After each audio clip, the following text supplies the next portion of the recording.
যদি মায়ের নামে থাকে, অনেক সময় দেখা গেছে বাবা সন্তানদের দেওয়ার পরেও দেখা গেছে মায়ের নামে যে অংশটা, মায়া তো একটা হিসাব পায়, ওইটা উনি বিক্রি করতে পারে।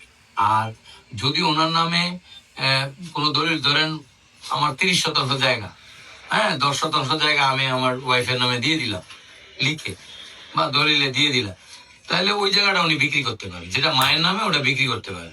এবং মায়ের অংশটা বিক্রি করতে পারে। মায়ের অংশ বিক্রি করলে ওই সন্তানরা মায়ের থেকে দাবি করলে হবে না যদি উনি না দেয়। উনি যদি দেয়, ওকে বেসিক্যালি কাল্পনিক কথা তো একজন আরেকজনের পক্ষে ছাপাই দিবে যে সে মিজান ভাইও রাইট, আবার মা বলছে মা রাইট।